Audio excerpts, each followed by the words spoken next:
on WTOL 11. People in Tiffin are reeling after a murder-suicide claimed the lives of 4 people, including 2 young children. Tonight we'll have an in-depth look at the vigil held by the community.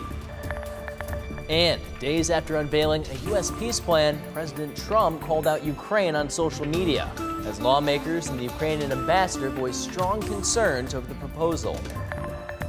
Plus, new U.S. military movements near Venezuela, bombers, drones, and a carrier group all now in play. What it signals in the escalating standoff. Well, welcome into WTOL 11 News at 11. I'm Michael Sandlin. Thank you so much for spending some time with us on your Sunday night. We'll get to all those top stories and more in just a moment, but first, let's get things over to meteorologist John Birchfield. John, we had a nice sunny weekend, but I understand you're tracking a storm system that could impact holiday travel. Yeah, Michael, that storm system is going to be rolling in very, very early Tuesday morning, and it's going to bring us soggy travel conditions with wet weather likely Tuesday, much colder breeze moving in midweek. So Wednesday and Thursday going to feel winter-like as that breeze develops. Dry weather right now across Ohio. In fact, clear skies. It is going to be a sunny start to the day, but there is going to be an increase in cloud cover. That next storm system, currently a low out near Colorado, that is producing some showers into Oklahoma, and that's going to arrive here Monday night and into Tuesday morning. Tomorrow is going to be a mild, pleasant day, 53 degrees, not overly windy to start off the work week. Temperature-wise, we're going to be in the lower 30s out the door. The afternoon does bring us a little more cloud cover with those highs in the low to mid 50s. So a snapshot of the hour-by-hour forecast. This next system, it's going to be here Monday night and through Tuesday morning. Soggy weather across the region is going to be likely. That's not the only storm system on my radar. I am tracking a potential winter weather maker next weekend. I'll give you a first look coming up in just a bit. All right, we'll see you then, John. We have breaking news out of Maumee tonight. In a press release, the mayor of Maumee announced that he is retiring from office. Jim McDonald was sworn into office in January of 2024. He has worked in Maumee since 1988 as a police officer, the police chief, city council president, and most recently, mayor. McDonald was also among those named in petitions filed earlier this year seeking his removal, as well as several city council members. The Ohio Supreme Court blocked the proposed recall targeting the mayor back in July. McDonald's retirement will be taking effect on December 1st. Saturday's Winesburg Holiday Parade in Clyde was canceled due to a 3-vehicle crash. Clyde police have confirmed that a woman was injured on Main Street near Meadow Lane, close to the beginning of the parade route. Now, as a result, the parade was canceled. The woman was flown to the hospital and her condition is unknown. Details of the crash remain unconfirmed. Starting tomorrow, Sandco's Sweeties on Main Street will be collecting donations for the victim. We continue to follow the shocking murder-suicide that has rocked the Tiffin community. Tonight, hundreds gathered together for a vigil to honor the victims and support a grieving mother after 4 people were killed on her front lawn, including her 2 young children. Dominique O'Neill joins us now in studio with more on the vigil and the impact this tragedy had on the community. Dom. Michael, hundreds were at East Green Park tonight holding electric candles and praying for peace after the community was left shaken by Wednesday's shocking act of violence. Amazing grace. Friends, family, and neighbors stood shoulder to shoulder Sunday, offering prayers, hugs, and words of comfort for the grieving mother and those directly impacted. I just want the family to know that they have so much support and so many prayers and so much love.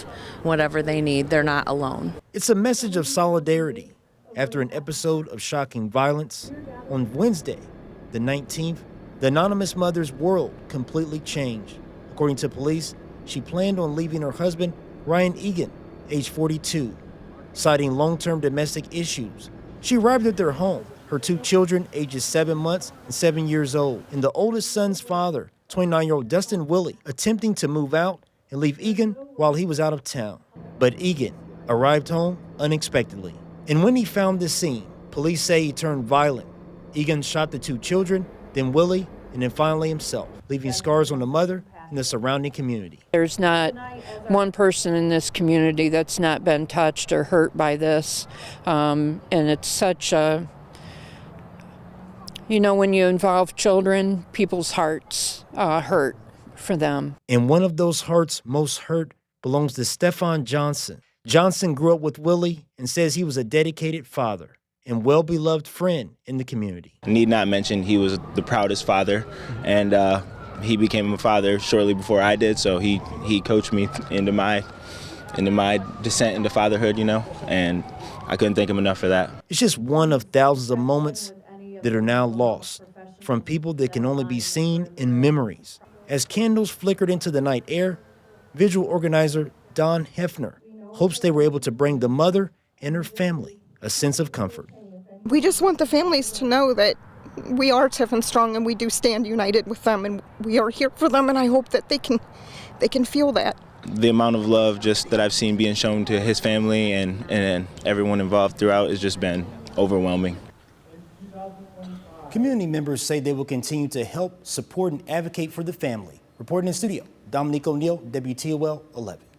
All right, thank you, Dom. U.S. officials tell CBS News the administration is discussing bringing Ukrainian President Volodymyr Zelensky to the U.S. as part of President Trump's push to end the war between Russia and Ukraine. Earlier today, the U.S. led peace talks in Geneva, Switzerland, in a major effort to settle the nearly 4-year-long conflict. Leigh Kearney has the latest on negotiations. Hi, guys. The progress report was positive. We've made substantial progress. Today was the best day we have had in our entire 10 months of working on these issues. On the negotiating table, a plan for peace, a working draft that appears favorable to Russia. It includes ceding around 20% of Ukrainian territory to Russia, prohibiting Ukraine from entering NATO, and reducing Ukraine's armed forces. It also calls for frozen Russian assets to help finance the reconstruction of Ukraine. But it's all up for negotiating. And after that tug of war, approval must come from the presidents, all three of them. Russian attacks are intensifying, and President Zelensky is under pressure. He previously ruled out gifting Moscow any territory. Now he faces a very difficult choice, he says. Either the loss of dignity or the risk of losing a key partner. President Trump is urging him to make a deal. President Putin reviewed the draft on Friday and said it could form the basis for a final peace, but he assumed Ukraine is against it.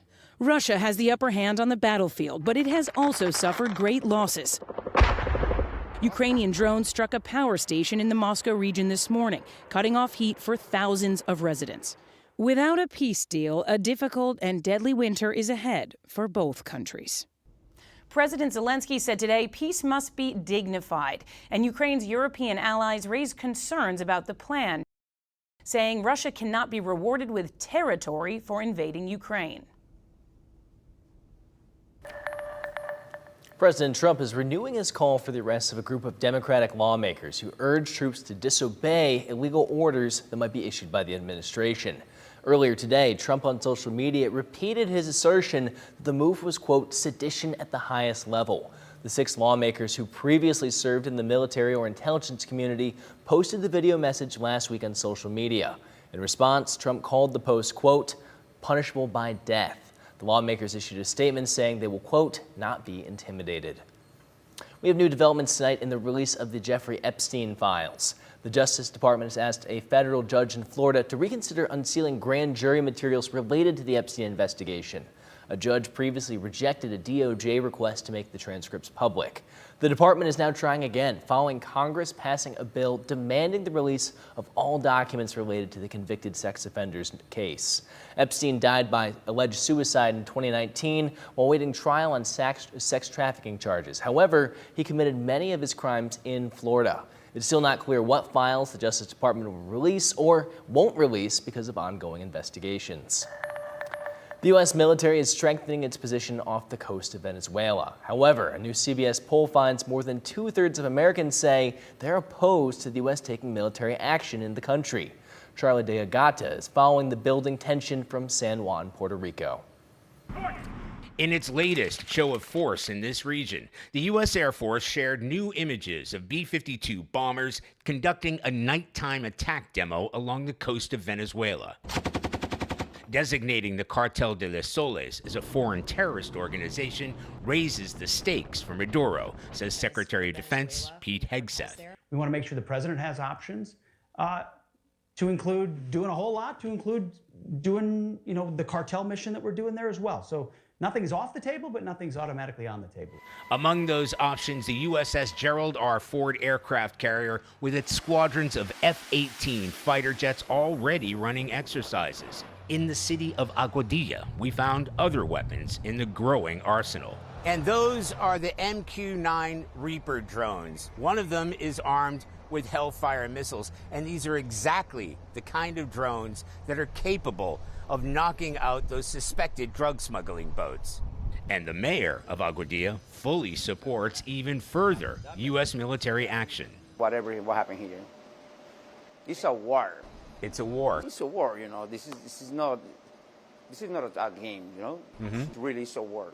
Maduro has repeatedly appealed for peace, most recently addressing students at a rally.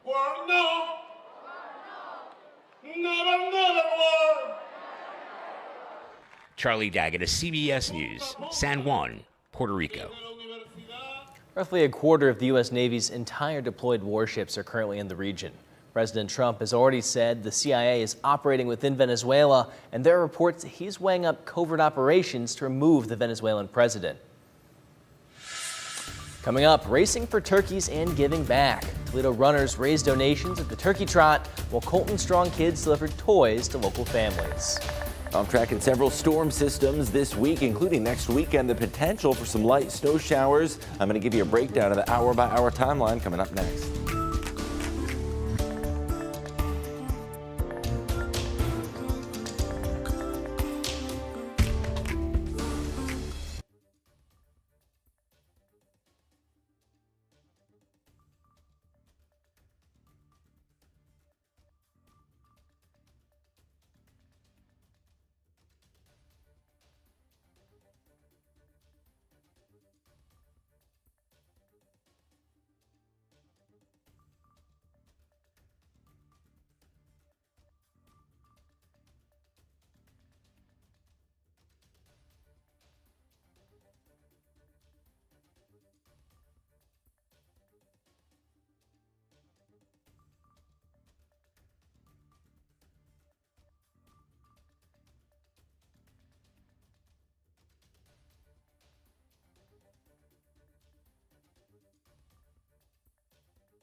Welcome back. The dry and mild weather is going to be continuing tomorrow, but some changes heading our way Tuesday as we monitor our next storm system that could affect holiday travel. It is going to be a mild one, highs in the mid-50s, although there is going to be an increase in cloud cover after some morning sunshine. Temperatures have fallen back into the 30s across the metro, mid-30s down in Findlay, 36 in Wauseon, 37 at Bryan. So it is going to be a cold commute, but the afternoon turning milder. Temperatures just slightly below freezing. The afternoon highs around 53, and it is going to be turning mostly cloudy with some upper level cloud cover that'll be rolling on through. A very comfortable day though, 53, and winds fairly light out of the south at 5 to 10 miles per hour. Those clouds a sign of our next storm system that is going to throw a wrench in Thanksgiving travel for many Americans. Tuesday is going to be a wet and soggy day with a cold breeze that'll be developing during the middle of the week. So a snapshot of the hour by hour forecast. Rain is going to be moving in late Monday night, and it into Tuesday morning.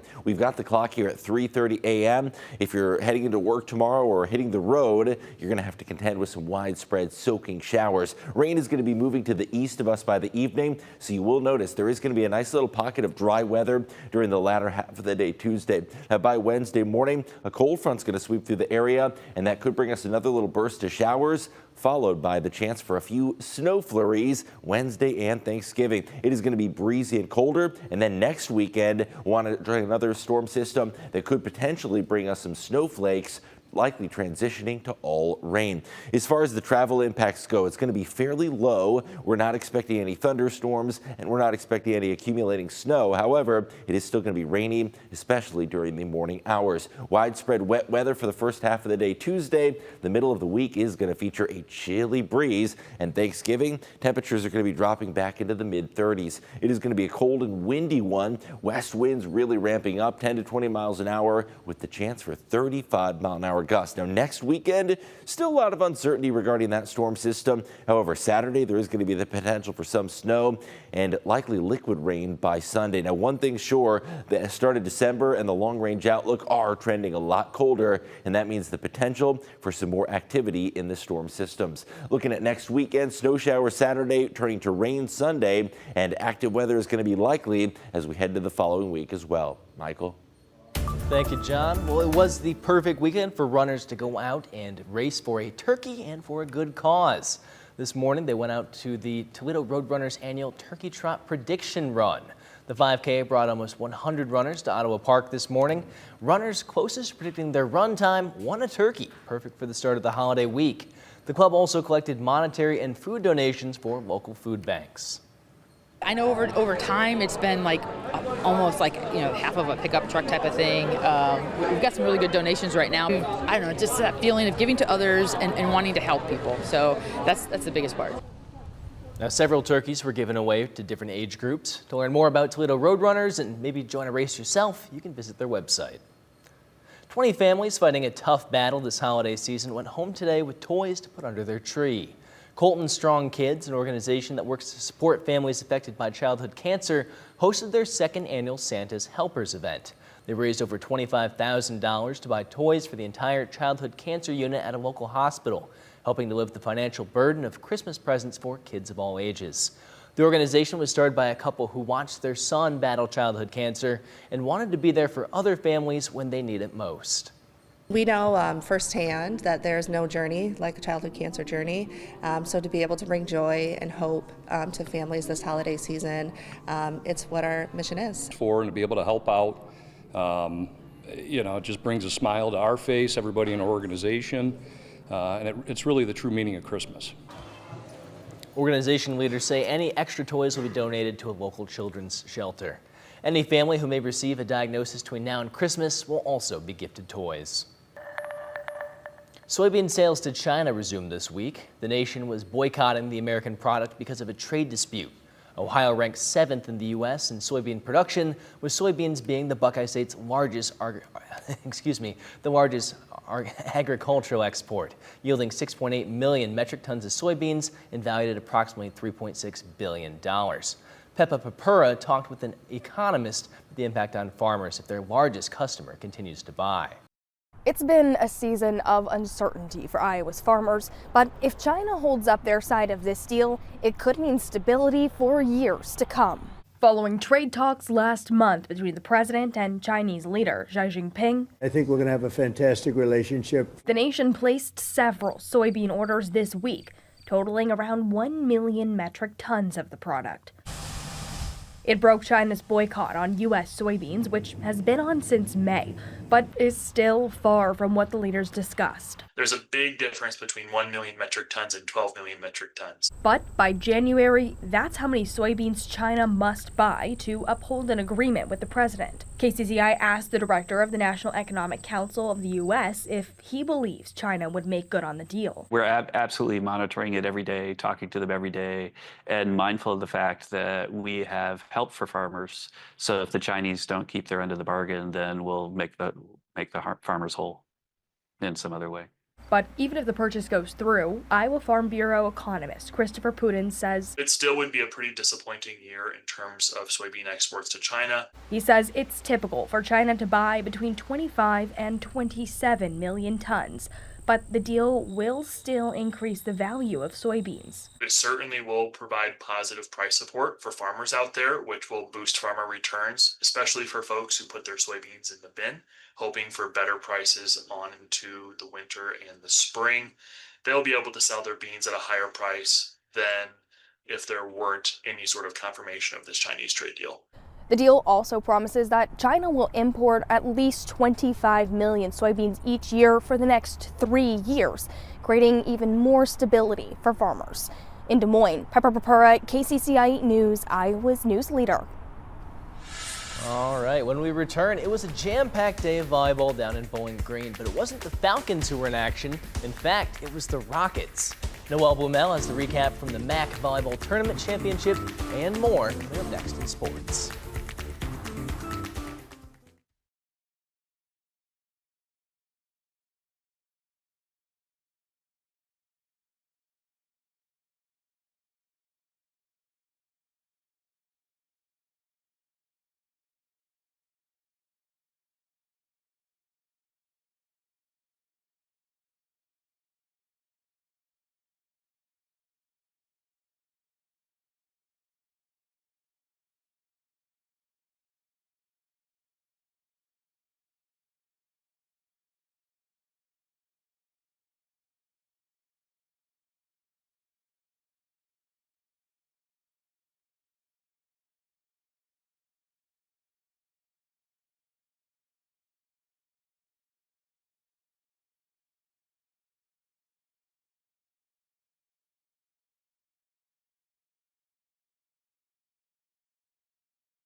Welcome into sports. I'm Noelle Blumel. After a hard-fought weekend playing in more sets than any other team in the tournament, Toledo women's volleyball is officially going dancing. And they did it by taking down reigning champs Western Michigan in a gritty 4 sets to claim the program's first ever MAC tournament title. So let's get into how it happened. Toledo coming off a 5-set thriller win over 1-seeded Ball State on Saturday and hoping to come out on top one more time to bring Rocket Nation a tournament title. Despite a late comeback, Toledo falling short in set 1, so battling back in set 2 as Grace Freiberger, the Defensive Player of the Year, serves up an ace straight to the floor. Later, Rockets fighting for set point. Kelsey Smith goes to set, but winds up and takes a swing of her own and gets the kill. And just like that, the Rockets take set 2. Third set now, Toledo keeping the momentum. Here's Smith with a set to Sierra Pertzborn, and she crushes that ball straight down to help the Rockets take set 3. Toledo now just 1 set away from the title and overcoming a 9-point deficit to tie it at 22. And the freshman Jessica Koslow, looking everything like a vet, slams this ball to the hardwood for a kill to put the Rockets ahead. Western Michigan, though, staying scrappy, this game going back and forth into extra points. But who better than Costello again, swinging off the block to notch the kill and set up match point. Match point now, Avery Adamski on the service line, Broncos going for the kill, but that ball goes in the net, and that's how this game would end, as Toledo women's volleyball dogpiles in celebration of their first ever MAC tournament championship win.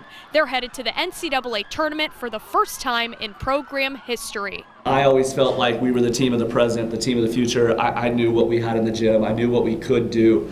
But to watch a group do it in the resilient way we just did 3 straight nights, we were probably losing more than we were winning in all 3 matches. But when our backs are against the wall, our play went up. And the only way that can happen is if you work consistently and you work hard and you stay aggressive and you do everything else, but also if you love each other. And this group does all those things. Being in the moment that we had worked for all year and that we were working towards and doing like all the small things towards, it was just like unreal and so awesome to finally be in the moment. I'm just so grateful to be a part of such a good program, and like people, we all love each other so much, and like I just felt so grateful to be there in that moment, and I'm just so happy with how it ended and how hard we fought, and emotions, like I tried to keep them cool during the game. I think I did a good job at that, but inside I was very grateful for everything, and I'm just so happy to be here with this team. Also happening Sunday, Lions hosting the Giants. We jump ahead to the 4th quarter. Detroit down 10 until Jahmyr Gibbs finds a lane, turns up the speed, and takes it 49 yards to the house. And that would put the Lions within a score. With less than 3 minutes to go, Detroit takes over and drives to midfield. With about 30 seconds left, kicker Jake Bates forced to attempt a 59-yard field goal. Ball looks like it's going wide, but clears the uprights. And now we are tied at 27 and headed into overtime. And in OT, Lions with the ball first. First play from scrimmage, Jahmyr Gibbs turns on the speed, and he's going to take it 69 yards to the house, a leadoff touchdown to go ahead. New York with a chance to respond. Jameis Winston back to pass, pressured Aiden Hutchinson coming in and manages to bring him down. Detroit holds on to win a thriller in overtime, 34-27 the final. The Lions improved to 7-4 on the season, and next up, they host the Packers on Thanksgiving. Later in the day, Browns in Las Vegas playing the Raiders. First start for rookie quarterback Shedeur Sanders. First quarter, Cleveland on the doorstep. Quinshon Judkins takes the direct snap, finds a lane, and fights his way into the end zone for the first score of the game. Still first quarter, Sanders drops back, scrambles, fires on the move to Isaiah Bond,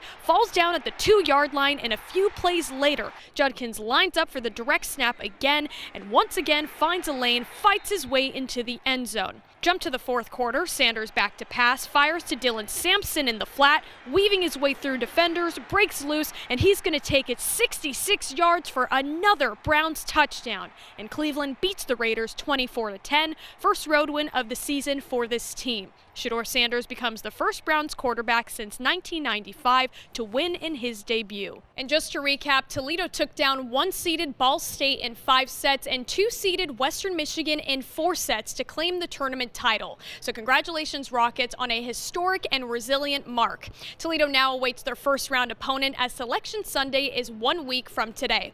But until then, that's all for sports.